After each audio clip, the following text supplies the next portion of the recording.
Di permukaan tanah terdapat masjid dan ruang wudhu. Di sampingnya terdapat makam berbentuk kubah. Tangga mengarah ke lereng yang lebih rendah di kumpulan makam dan makam anggota keluarganya. Di bagian dalam dinding dan langit-langit makam terdapat ratusan bola benang kecil yang ditempatkan oleh para peziarah dengan harapan mendapat berkah keberuntungan.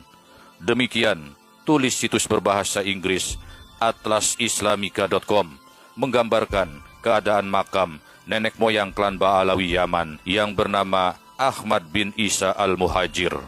Makam ini merupakan tempat ziarah yang paling populer di Hadramaut, Yaman.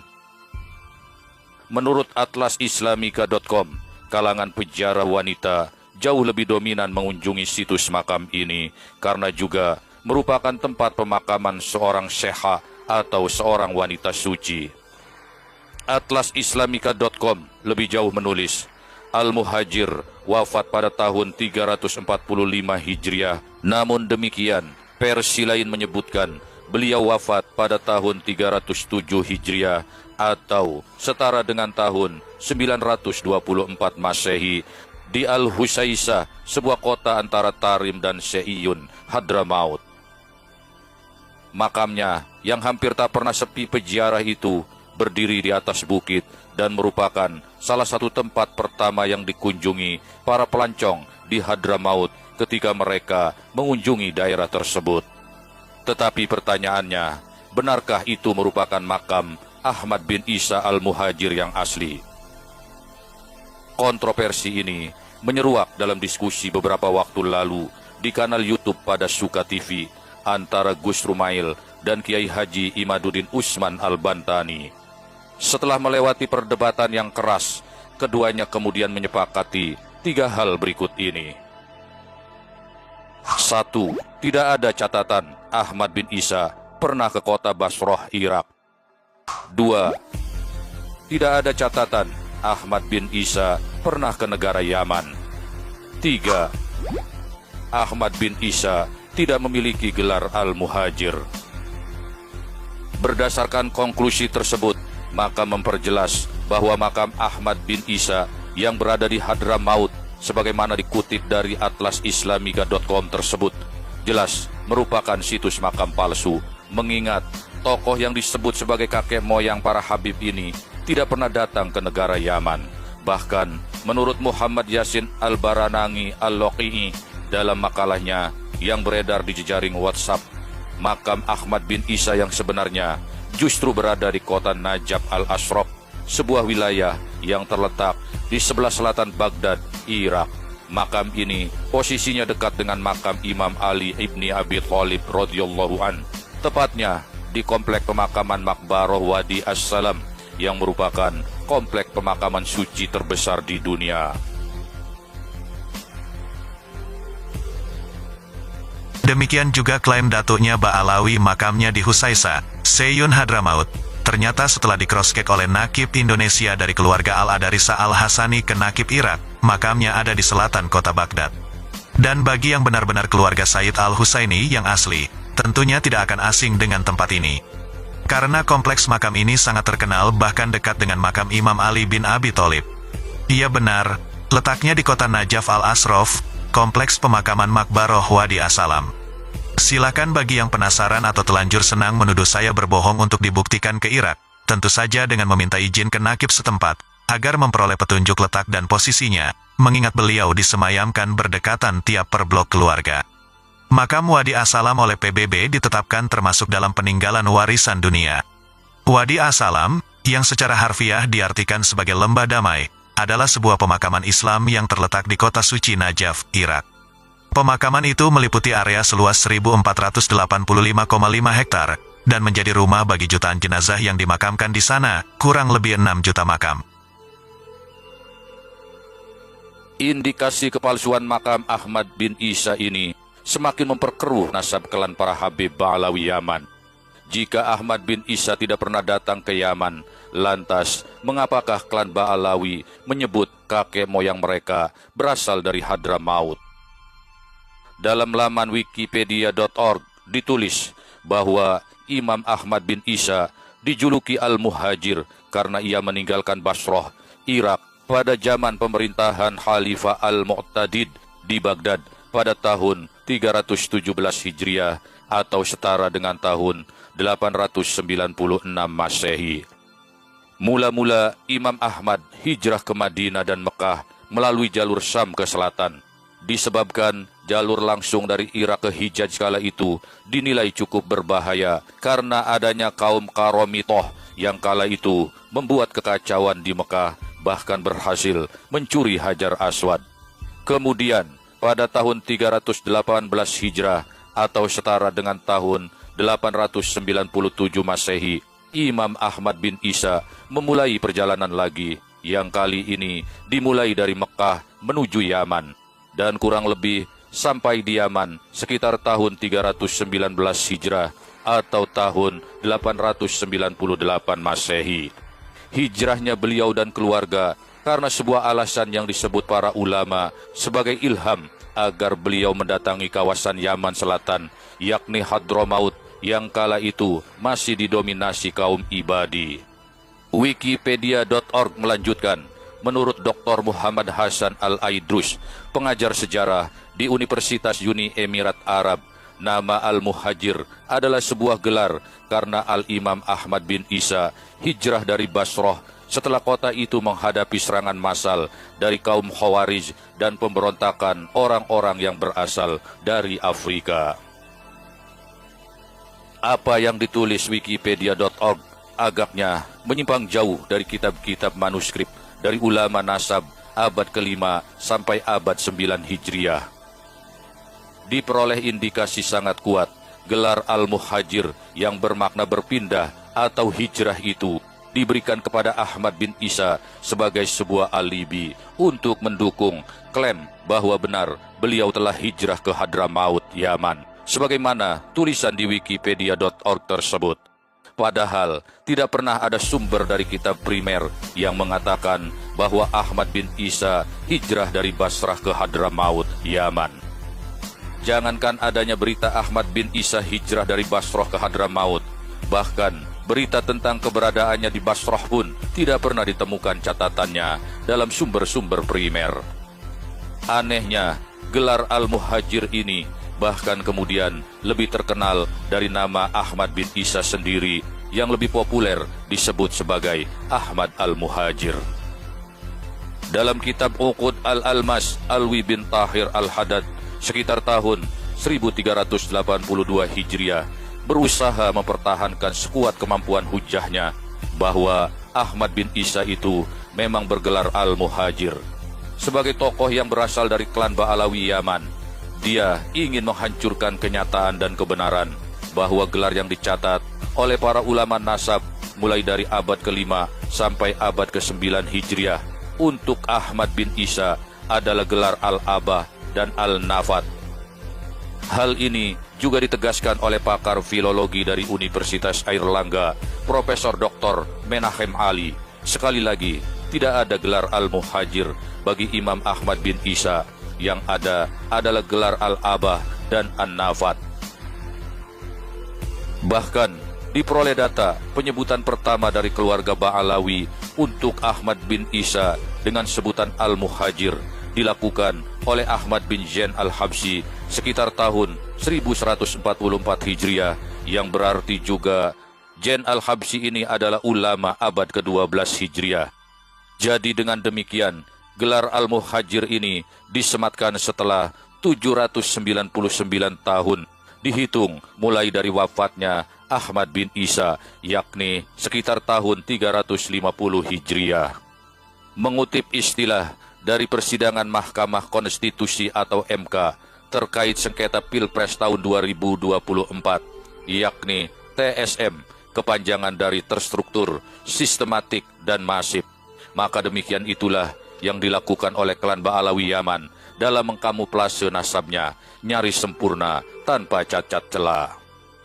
Alangkah penuh dengan kegilaan klaim nasab yang dilakukan oleh klan Ba'alawi Yaman ini. Oleh karena itu, bila klan Ba'alawi ingin tetap diakui eksistensinya di Indonesia tercinta ini, maka kini saat yang tepat bagi kalian untuk menunjukkan kebenaran. Jika memang kalian memilikinya, kalian tak dapat bersembunyi lagi di balik klaim kemuliaan nasab sebagai juriat atau cucu Rasulullah Sallallahu Alaihi Wasallam. Semoga narasi singkat ini dapat mencerahkan agar sahabat lebih memahami secara utuh. Disarankan untuk membaca makalah karya Muhammad Yasin Al-Baranangi Al-Liqai yang menjadi salah satu sumber narasi ini di kolom deskripsi. Terima kasih telah membantu merawat channel ini dengan menekan tombol like dan subscribe. Tinggalkan atensi di kolom komentar. Sampai jumpa.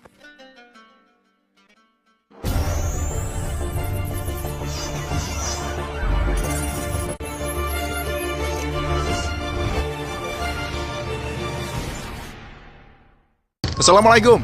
Waalaikumsalam. Malaysia atau Indonesia nih? Indonesia. Indonesia. Ya. Assalamualaikum. Apa kabar? Waalaikumsalam warahmatullahi Ini wabarakatuh. teman kita yang lain juga berasal dari Afrika Selatan. Oke. Masih keturunan dari Jerman. Di sini aku belajar bahasa Arab di Darul Mustafa. Rencananya hanya setahun, tapi setelah 1 tahun berlalu, aku suka tempat ini dan menetap di sini. Alhamdulillah. Oh ya? Ya. Yaman Asai, tempat yang menawan. Kau pakai pakaian tradisional ya? Ya, aku jadi orang Hadrami sekarang. Aku lebih mencintai Yaman daripada negaraku. Negaraku indah, tapi Yaman lebih baik. Orang Yaman termasuk orang-orang yang terbaik. Ini tendanya nih. Kita harus minum kopi. Kau yang bikin tenda ini? Ya, alhamdulillah, alhamdulillah. Lihat pemandangannya. Alhamdulillah. Dia bilang dia nyaman di sini dan jauh dari hiruk pikuk perkotaan. Aku yang harusnya undang kamu Lain nih. kali insya Allah. Jadi Yaman bukan tempat berbahaya? Tidak sama sekali, itu hanya rumor. Silakan duduk, ayo masuk, duduklah, duduk. Kau harus menuang pakai tangan kiri agar kau bisa memberikan cangkirnya pakai tangan kanan. Ya, Apa maksudnya menggoyang cangkir itu? artinya sudah cukup itu. Bismillah. Bismillah. Aku suka suasananya dan adat istiadatnya yang indah. Kebudayaan di sini luar biasa. Tidak ada yang lebih indah dari budaya Arab. Bukan hanya budaya Yaman, tapi seluruh budaya Arab dari Yaman, Maroko hingga Yordania. Masalah di barat adalah mereka telah melupakan adat istiadatnya.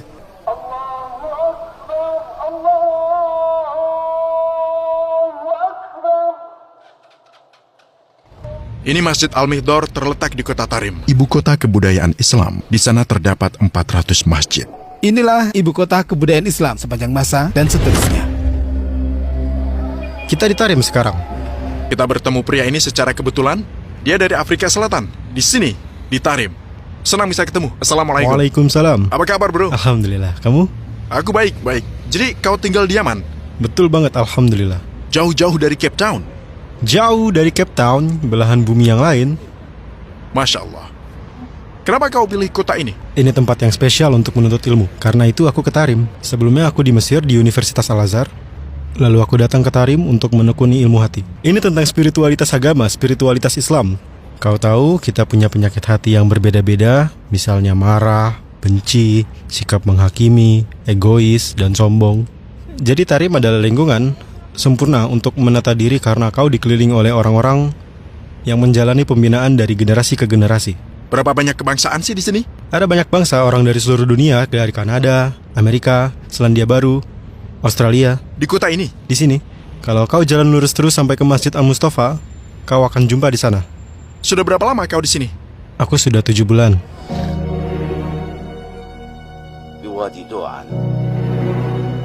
Hari berikutnya, kita melintasi lembah Hadramaut menuju Wadi Duan. Kita di kota Al-Hajrain, di atas dataran tinggi.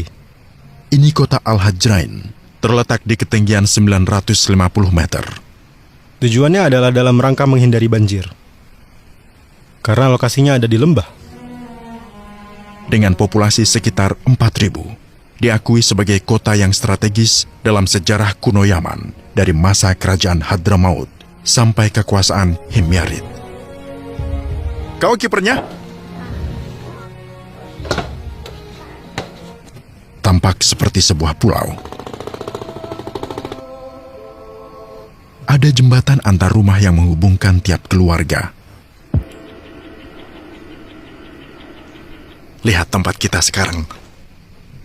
Letaknya di puncak gunung seperti desa bergantung. Kau tidur di sini di rumah lumpur yang indah di tepian puncak gunung. Ini semua lembah. Perjalanan kita berlanjut setelah selesai dari Wadi Duam. Kita akan tidur di sini, lalu lanjut ke ibu kota Hadramaut. Itu di tepian kan? Ya, tepian gunung. Lihat gunungnya. Turkamar di Yaman. Kau harus lihat keramahan penduduk Yaman. Sungguh menakjubkan. Mereka bilang jika Sana'a kota terindah di Yaman. Tapi kita belum selesai. Masih ada episode berikutnya. Kita baru di Hadramaut di daerah selatan. Seperti apa pemandangan dari sana ya? Inilah pemandangan dari sini nih. Menurutku inilah kolam renang paling tinggi di Yaman. Kau bahkan tak bisa jumpai yang seperti ini di Arizona. Kita tidur di sini, di puncak gunung. Ini pemandangan kita hari ini.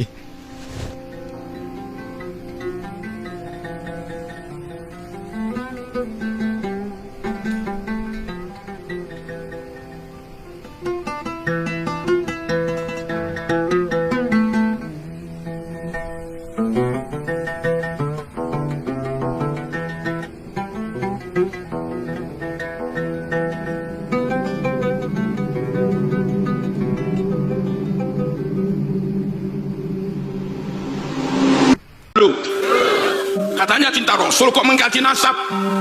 Para rawuh, kita bersepakat hormati ahlul bait. Jimate Islam niku telu, Quran, sunnah, ahlul bait. Kanjeng Nabi dawuh, taraktu fikum amrayn lan tadillu ma in tamassaktum bihima, kitaballah wa sunnata rasulih. Hadis satunya, kitaballah wa itrati. Dua pusaka lek aku mati tak tinggalkan buat kalian semua ben selamat.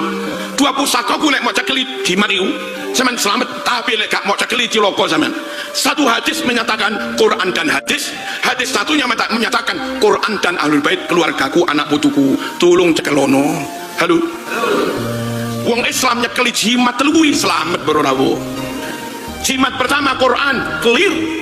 Sejak awal Nabi tasik sugeng, Quran wis ditulis tersendiri, nggak boleh bercampur dengan tulisan lain. Nabi kapundhut sedok zaman Abu Bakar, Quran dibukukan clear. Saniki sandonya nggak ada perbedaan pendapat tentang Quran.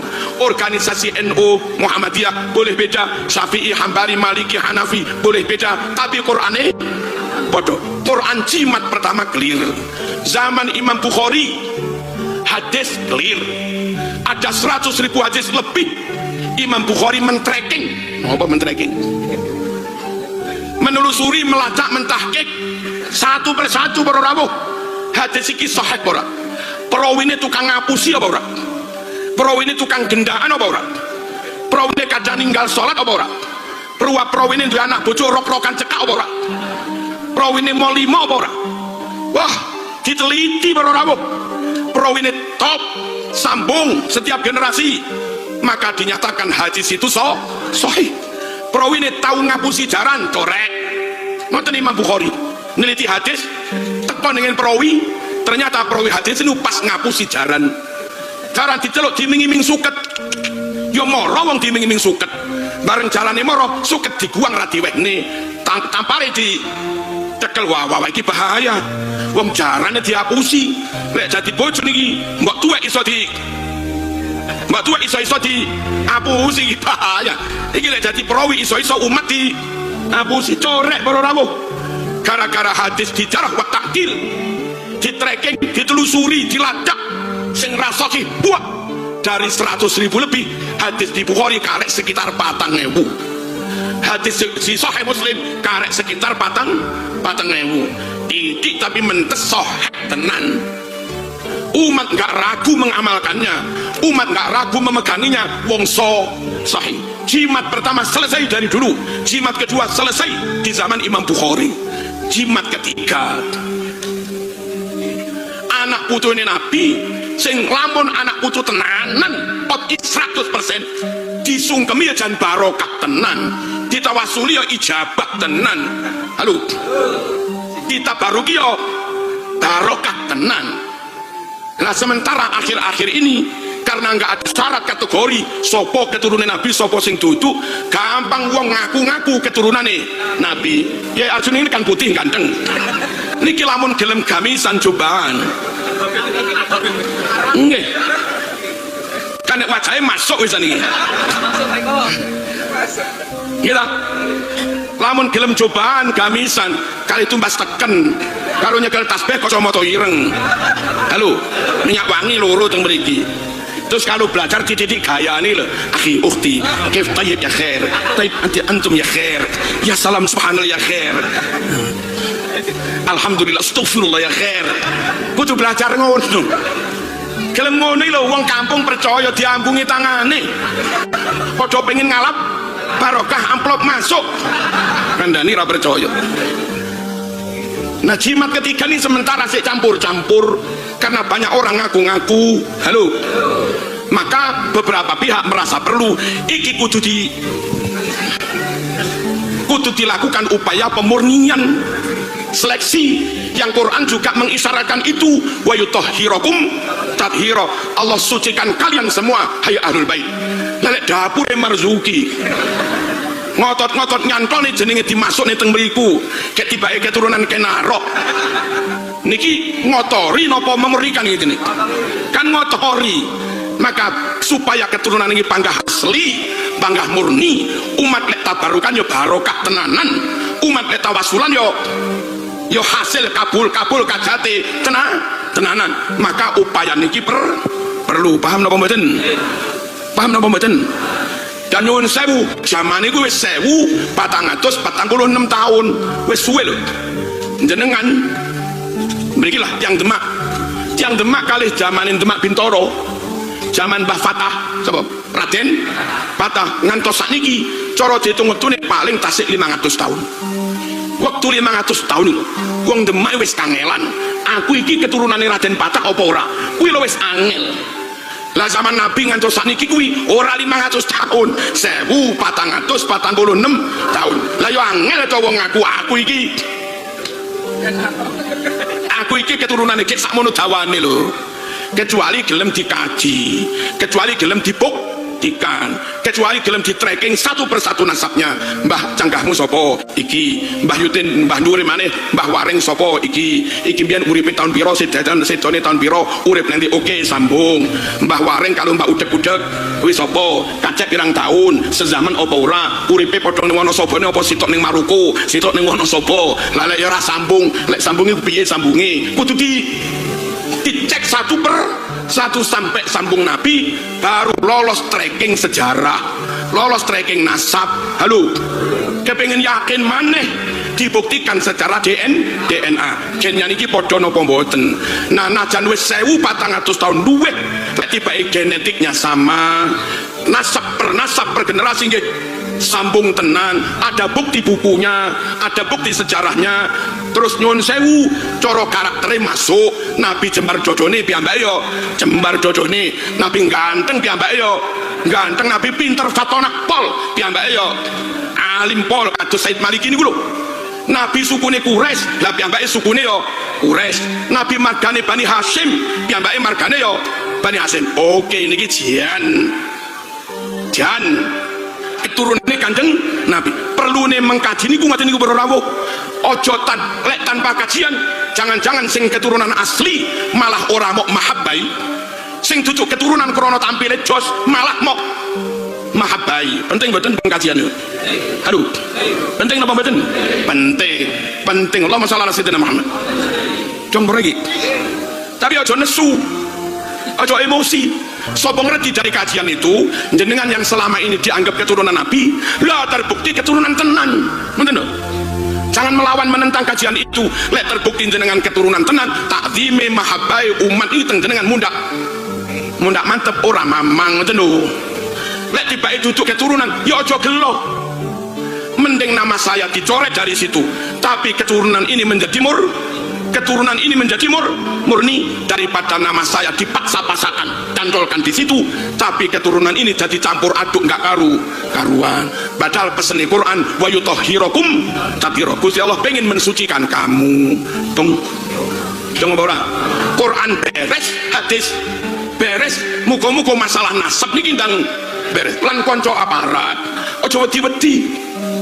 Wah engko nek ngene kajian ngene malah nun sewu kuatir terjadi rusuh gejolak, aparatnya muduno. Presiden buat tim, serahkan pada menteri opono ahli sejarah, kumpul antara Kiai Jawa, Kiai Arab, habaib, para ahli sejarah, nakobah internasional yang punya bukti manuskrip banyak, yang ahli DNA kumpul resmi negara, nanti pakai lembar resmi, lembar kenegaraan, menyatakan fulan-fulan ini keturunan, fulan-fulan ini mboten, ya kudu trimo. Nek negara yang turun pakai kekuatan hukum dan aparat tentu nggak terjadi, napa? Nggak terjadi chaos. Nek negara nggak segera turun, padahal di bawah kayak ngoten niku, makam kasusnya nggak karu-karuan, lagu nasional yo nggak karu-karuan, halo, sejarah yo jadi nggak karu-karuan. Nama Mbah Hasyim As'ari itu loh nggak masuk dalam kamus sejarah nasional. Uwes ya kebajut krono duwe menteri irunge bangir, menteri pendidikan itu loh, masa wong Wonosobo kuwi.